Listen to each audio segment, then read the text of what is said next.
দেখেন hello guys, এই যে কত সুন্দর কচুরি পাতার ফুল, আসলে খুব সুন্দর। খুব সুন্দর ফুলগুলা ফুটছে। এই যে ওই পাশে আবার হাঁসে, ওই যে হাঁস এই যে। দেখেন ওই যে হাঁস, রাজা হাঁস। হ্যাঁ, এই রাজা হাঁসে এই যে ঘাস খাইতেছে, পানির ভিতরে সাঁতার কাটতেছে। আর কচুরি ফুলের সেই সৌন্দর্য, কত সুন্দর কচুরি ফুল ফুটে আছে জমিনের মাঝখান দিয়ে। এই পাশে ধান ক্ষেত, এই গ্রামের মাঝখানে আবার এই যে কচুরি পানার ফুল, খুবই দৃশ্য খুব সুন্দর। খুব সুন্দর ফুটছে। হ্যাঁ। গ্রানটা জানি না আছে কিনা স্মেল। না, ঘেরান নাই অবশ্যই, এই ফুলের ঘেরান কম, কিন্তু এই ফুলের সৌন্দর্য যখন সব ফোটে দেখতে খুবই ভালো লাগে, খুবই আকর্ষণীয় লাগছে। খুবই আকর্ষণীয়। রায়হান, তুমি এই ফুল সম্বন্ধে কিছু বলো। এই ফুলটা আসলে আমরা সচরাচর আমাদের গ্রামের এদিকে দেখা যায়, এটা পানিতে ফুটে।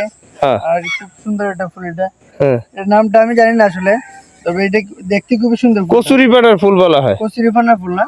হ্যাঁ, আমার কচুরি কাছে খুবই ভালো লাগছে ফুলটা, যাওয়ার সময় নিয়ে যেতে পারি কয়েকটা। হ্যাঁ, ঠিক আছে।